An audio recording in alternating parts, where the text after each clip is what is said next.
உங்களால் டிக்டாக்கை ஸ்கோர் பண்ண இயலும் சொன்னால் அதே டிக்டாக்ல இருந்து உங்களால் மணி மேக் பண்ண இயலும். நான் ஒன்றும் என்ன மாதிரி முகத்தை காட்டி வீடியோ போடுறதை பற்றி கேம் இல்லை. அதே மாதிரி டிக்டாக்ல இருந்து டிக்டாக் மானிட்டைசேஷன் ப்ரோக்ராம்ல இருந்து உங்களுக்கு மணி தர போகிறாங்கன்னு சொல்லவும் இல்லை. அதை தாண்டி உங்களோட முகத்தை காட்டாமல் எப்படி டிக்டாக்ல இருந்து அப்படி இல்லைன்னு சொன்னால் ஒரு கண்டென்ட் கிரியேட்டராக மாதிரி எப்படி ஆன்லைனில் மணி மேக் பண்ணுறேன்னு சொல்லி தான் அந்த வீடியோவில் சொல்ல போகிறேன். இந்த வீடியோ ஃபுல்லாக பாருங்கள். அதுலேயும் நான் 4வதாக சொல்ல போகிற விஷயம் பார்த்தீங்கன்னு சொன்னால், ஒரு நாளைக்கு $10 $100 வரையும் ஈஸியாக ஏர்ன் பண்ணலாம் உங்களோட முகத்தை காட்டாமல் ஏஐயை வச்சு. முதலாவது எப்படி ஏர்ன் பண்ணணும்னு சொன்னால், உங்களோட ஓன் ப்ராடக்ட் அப்படி இல்லாட்டி உங்களோட எக்ஸ்பர்டீஸை செல் பண்ணுறது.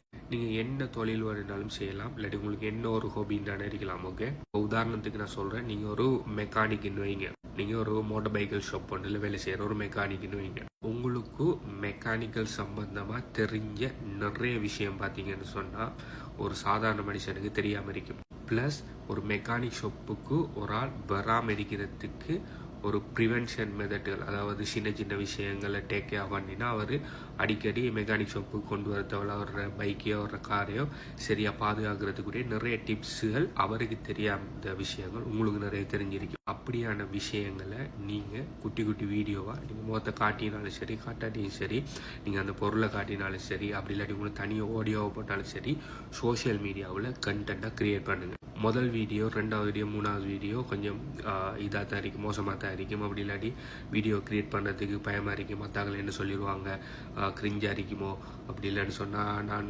கதைக்கிறதுக்கு இது செய்யணும் நல்லா கதைக்க மாட்டோம்னு சொல்லி பயமாக தான் இருக்கும். ஆனால் அந்த பயத்தை ஓவர் கம் பண்ணி அப்லோட் பண்ணுங்கள். முதலாவது வீடியோவை ரெக்கார்ட் பண்ணி அப்லோட் பண்ணுங்கள். அப்படி கண்டினியூஸாக கன்சிஸ்டண்ட்டாக நீங்கள் உங்களோட ஃபீல்டில் நீங்கள் எதில் பெஸ்ட்டாக இருக்கீங்களோ, அப்படி இல்லைன்னு சொன்னால் நீங்கள் என்ன ஜாப் செஞ்சுட்டு இருக்கீங்களோ, அப்படி இல்லாட்டி உங்களுக்கு இருக்கிற ஏதோ ஒரு ஹாபியை பற்றி கண்டினியூஸாக நீங்கள் ஆன்லைனில் கண்டென்ட் க்ரியேட் பண்ணிட்டு வருவீங்கன்னு சொன்னால் உங்களுக்குன்னு சொல்லி ஒரு ஆடியன்ஸ் ஒன்று உருவாகும், உங்களுக்குன்னு சொல்லி ஒரு ஃபாலோவர்ஸ் ஒன்று உருவாகும். அப்படி கொஞ்சம் ஃபாலோவர்ஸ் அப்படி ஆடியன்ஸில் க்ரோ ஆகி போகக்குள்ள உங்களுக்குன்னு சொல்லி ஒரு ஃபேஸ் வேல்யூ உண்டு. ஒரு ஃபேஸ் வேல்யூ என்னன்னு சொன்னால், லைக் இந்த மெக்கானிக் சம்மந்தமான விஷயங்களை படிக்கிறேன்னு சொன்னால், லைக் இவங்களோட பேர் கமல்னு சொன்னால் கமலுங்கிறவர் பெஸ்ட்டான ஆள். கமலோட வீடியோ பார்த்தா நம்மளுக்கு குட்டி குட்டி மெக்கானிக்கல் சம்மந்தமான டிப்ஸ்கள், நம்மளோட வாகனத்தை எப்படி சரியாக பாவிக்கணும், எப்படி பாதுகாக்கணுங்கிற நிறைய டிப்ஸ்களை பார்க்கலாம்னு சொல்லி ஒரு பிராண்ட் வேல்யூ உண்டு அவங்களோட ஃபாலோவர்ஸ் மத்தியில் வரும். ஸோ இப்போ அதை எப்படி மோனடைஸ் பண்ணலாம்னு சொன்னால், ஒன்று நீங்கள் அந்த மெக்கானிக்கல் ரிலேட்டடாக ஏதாவது உங்களோட பைக்குகளை இல்லாட்டி உங்களோட காருகளை எப்படி இது என்ன பழுதாமல் ப்ரொடெக்ட் பண்ணுறேன்னு சொல்லி ஒரு கோர்ஸ் மாதிரி ஒன்று க்ரியேட் பண்ணலாம். அப்படி இல்லைன்னு சொன்னால் நீங்கள் டன் ஃபார் யூ சர்வீஸ் மாதிரி ஒன்று உருவாக்கலாம். எப்படின்னு சொன்னால், லைக் உங்கள்கிட்ட ஒரு கார் ஒன்றைக்கு பைக் ஒன்றைக்கு அதுக்கு சர்வீஸ் மாதிரி பண்ணணும் அப்படின்னு சொன்னால், நானே உங்களோட வீட்டுக்கு வந்து அது எல்லாத்தையுமே செஞ்சு தந்துட்டு போவேன்னு சொல்லி நீங்கள் ஒரு மொபைல் சர்வீஸ் மாதிரி உங்களோட பிராண்டை வச்சு நீங்கள் உருவாக்கலாம். அப்படி உருவாக்கி நீங்கள் அதை செய்யாட்டியும் நீங்கள் ஒரு 2-3 பேரை ஹயர் பண்ணி உங்கள்கிட்ட யாருன்னு கேட்டு வருவாங்கன்னு சொன்னால் நீங்கள் ஒரு 2-3 பேர் ட்ரெயின் பண்ணி அவங்கள அனுப்பி அந்த மொபைல் சர்வீஸை செஞ்சு கொள்ளலாம். அப்படி இல்லைன்னு சொன்னால் நீங்கள் உங்களோட ஓனாக ஒரு மெக்கானிக் ஷாப் கொண்டு போட்டு உங்களோட மெக்கானிக் ஷாப்பை ஏற்கனவே உங்களுக்கு இந்த மெக்கானிக்ஸ் ரிலேட்டடாக ஒரு நல்ல விஷயங்கள் நிறைய தெரிஞ்சிருக்குன்னு சொல்லி ஒரு பிராண்ட் வேல்யூ கொண்டு உருவாயிட்டு அதை வச்சு நீங்கள் உங்களோட ஓன் மெக்கானிக் ஷாப் போடக்குள்ள நார்மலாக ஒரு மெக்கானிக் ஷாப் ஒன்றுக்கு, அதாவது ஒரு பிராண்ட் ஒன்று இல்லாத ஒரு மெக்கானிக் ஷாப்புக்கு லைக் ரோட்டாவில் போராக்கள் வாராக்கள் தான் அவங்களோட கஸ்டமராக இருப்பாங்க. ஆனால் நீங்கள் ஒரு மெக்கானிக் ஷாப் ஒன்று போடக்குள்ள என்ன நடக்கும்னு சொன்னால், அவங்களோட பிராண்ட் இருக்கிறதால, உங்களோட பேர் இருக்கிறதால எங்கெங்கேயோ இருந்தாலும் எவ்வளோ தூரத்தில் இருந்தாலும் உங்களோட மெக்கானிக் ஷாப்பை தேடி வருவாங்க. ஸோ சோஷியல் மீடியாவில் ஒரு கண்டென்ட் கிரியேட்டர் ஆகிறது மூலம் நீங்கள் உங்களோட ஓன் ப்ராடக்ட் அண்ட் சர்வீஸுகளை சேல்ஸ் பண்ணிக்கொள்ளலாம். இது முதலாவது விஷயம். ஏன் நான் ஒரு மெக்கானிக் ஷாப் பண்ண உதாரணம் சொன்னேன் அநேகமாக நான் நினைக்கிறேன் பெரிய பெரிய விஷயங்களை நம்ம தெரிஞ்சிருந்த கிரிப்டோ, பிளாக் செயின், ஏஐன்னு தெரிஞ்சிருந்தால் மட்டும்தான் நம்மளால் கண்டென்ட் கிரியேட்டர் ஆகி செல் பண்ண இயலும். நம்ம டே டு டே செய்கிற விஷயங்களை மானிட்டைஸ் பண்ணலான்னு சொல்லி நிறைய பேர் நினச்சிட்றீங்க. அது இல்லை. நீங்கள் டே டு டே செய்கிற எல்லா விஷயத்தையுமே மானிட்டைஸ் பண்ணலாம். 2வது பார்த்தீங்கன்னு சொன்னால் அஃபிலியேட் மார்க்கெட்டிங் தான் இன்னொரு ஆள் ப்ராடக்டிவ் சர்வீஸோ உங்களோட மார்க்கெட்டிங் எஃபர்ட்டை பாவிச்சு அதுக்கு சேல்ஸ் எடுத்து கொடுப்பீங்கன்னு சொன்னால், அந்த ப்ராடக்டோ சர்வீஸோட ஓனர் உங்களுக்கு ஒரு குறிப்பிட்ட பெர்சன்டேஜில் கமிஷன் தருவார். இப்போ நான் ஆல்ரெடி சொன்ன அந்த மெக்கானிக்கிட்ட அதே சேம் எக்ஸாம்பிள் எடுக்க, இப்போ நீங்கள் நிறைய கண்டென்ட் க்ரியேட் பண்ணி உங்களுக்குன்னு சொல்லி ஒரு பிராண்ட் வேல்யூ ஒன்று, ஒரு நேம் ஒன்று வந்துட்டு, ஓகே மெக்கானிக்கல் சம்மந்தமான என்ன விஷயம்னு சொன்னாலும் இவர வீடியோவை பார்த்தாலே சரி, கமல்ற வீடியோவை பார்த்தாலே சரின்னு சொல்லி ஒரு பேர் ஒன்று உருவாயிட்டுன்னு சொன்னால், நீங்கள் என்ன செய்யலாம், நிறைய மெக்கானிக் ஷாப்புகளுக்கு போய்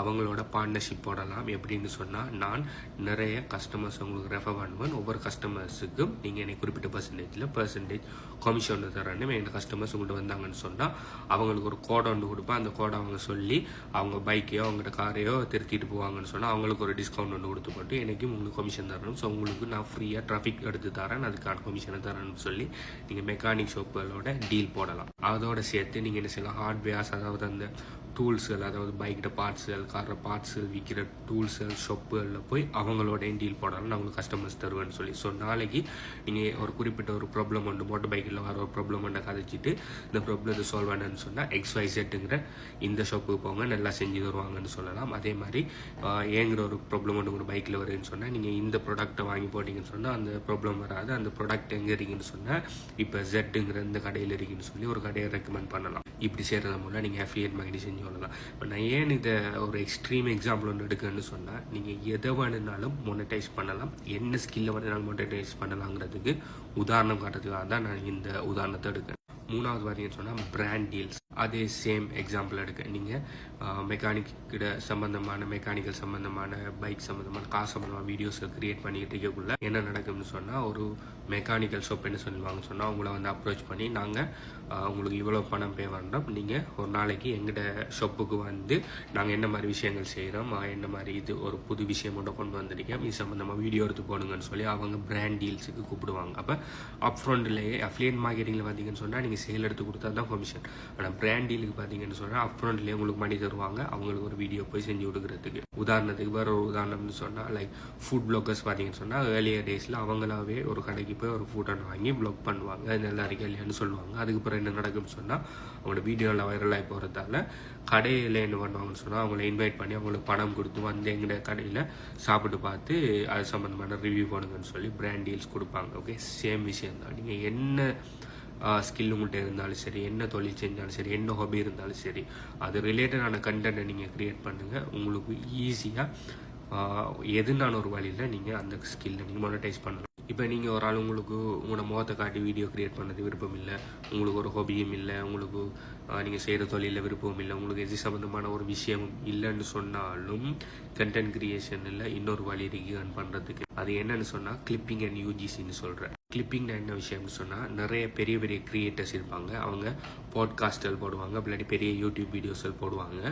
அவங்க அந்த வீடியோஸில் ஒரு பிளாட்ஃபார்மில் பாட்காஸ்ட்டாகவோ இல்லை வீடியோ போடக்குள்ள அது அந்த வீடியோ அல்கோரிதம் எவ்வளோ புஷ் பண்ணுதோ அவ்வளவு வியூஸ் தான் கிடைக்குமா அவங்களுக்கு. அதனால் பார்த்தீங்கன்னு சொன்னால் வியூஸை மானிட்டைஸ் பண்ணுறதுக்காக என்ன பண்ணிடுவாங்கன்னு சொன்னால், அவங்களோட வீடியோவை எடுத்து யாருனால கிளிக் பண்ணி அவங்களோட ஓன் சோஷியல் மீடியாக்களில் அப்லோட் பண்ணி வியூஸ் ஜென்ரேட் பண்ணுவாங்கன்னு சொன்னால் ஒவ்வொரு 1000 வியூஸுக்கும் $1 இருந்து $5-10 வரைக்கும் பே பண்ணுவாங்க அந்த பெரிய கிரியேட்டர்ஸ் மாதிரி. அப்படி பெரிய கிரியேட்டர்ஸ் மாதிரி ஏன் அப்படி கிளிக் பண்ணுறாங்களே பே பண்ணணும்னு சொல்லி நீங்கள் கேட்பீங்கன்னு சொன்னால், எல்லா கிரியேட்டர்ஸ் மாதிரிக்கும் ஆல்ரெடி அவங்களோட ஓன் ப்ராடக்ட் செல் பண்ணுவாங்க, இல்லாட்டி அவங்களுக்கு அஃபிலியேட் டீல்ஸ் இருக்கும், இல்லாட்டி அவங்களுக்கு பிராண்ட்ஸ் கலாபரேஷன்ஸ் இருக்கும். ஸோ அவங்களுக்கு நிறைய வியூஸ் தேவை. ஸோ எவ்வளோக்கு எவ்வளோ கூடுதலான ஆக்கள் அவங்களோட வீடியோஸில் கன்சியூம் பண்ணுறாங்களோ அவ்வளோக்கு அவ்வளோ கூடுதலாக அவங்களுக்கு பின்னால் பேக் எண்டில் சேல்ஸ் இருக்குது. அதனால் நீங்கள் அவங்களோட வீடியோஸ் எடுத்து கிளிக் பண்ணி எடிட் பண்ணி கிளிக் பண்ணி வியூஸ் ஜென்ரேட் பண்ணி கொடுப்பீங்கன்னு சொன்னால் அதுக்கு அவங்க பே பண்ணுறதுக்கு ரெடியாக இருக்காங்க. இதுக்கு பார்த்தீங்கன்னு சொன்னால் நீங்கள் உங்களோட மொத்த காட்ட தேவையில்ல, உங்களுக்கு சிம்பிளாக ஏஐயை வச்சு எப்படி கிளிக் பண்ணி எடிட் பண்ணுறாங்கிற சிம்பிள் எடிட்டிங் விஷயமே தெரிஞ்சால் போதும். அடுத்து பார்த்தீங்கன்னு சொன்னால்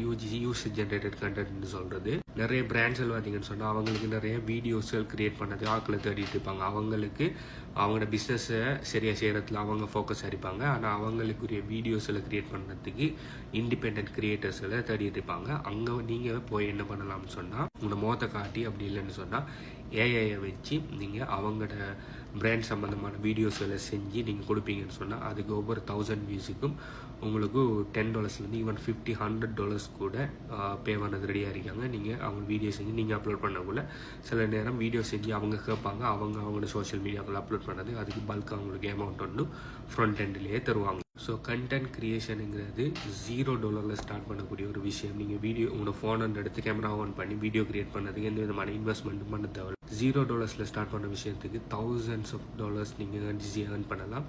நான் ஒரு கண்டென்ட் கிரியேட்டர், நான் ஏர்ன் பண்ணிட்டு இருக்கிறேன். எனக்கு இதில் பொட்டன்ஷியல் தெரிஞ்சதால அதை நான் உங்களுக்கும் சொல்கிறேன். இந்த கண்டென்ட் கிரியேஷன், இந்த மோனடைஸ் அட்டென்ஷன், கிளிப்பிங், யூஜிசி போன்ற விஷயங்களில் மேலதிக டீட்டெயில்ஸை பெற்றுக்கொள்ளலாம். சம்மந்தமாக ஸ்டெப் பை ஸ்டெப்பாக படிக்கணும்னு நீங்கள் நினைப்பீங்கன்னு சொன்னால் HPU கம்யூனிட்டியில் இது சம்மந்தமான மேலதிக டீட்டெயில்ஸை நான் டீச் பண்ணியிருக்கேன். ப்ளஸ் கண்டினியூஸாக உங்களுக்கு வர டவுட்ஸ் எல்லாம் கிளியர் பண்ணுறதுக்கு லைவ் அந்த கம்யூனிட்டியில் போயிட்டீங்க. ஸோ இது சம்மந்தமான டீட்டெயில்ஸ் வந்து சொன்னால் நீங்கள் இந்த வீடியோ பார்க்குற டைமுக்கு இந்த வீடியோக்கு எத்தனை லைக் இருக்கிறதுக்கு கீழே கமெண்ட் பண்ணுங்கள். இந்த HPU கம்யூனிட்டியோட மேலதிக டீட்டெயில்ஸுங்க எடுக்கலாங்கிற மேலதிக டீட்டெயில்ஸ் தரேன். பை.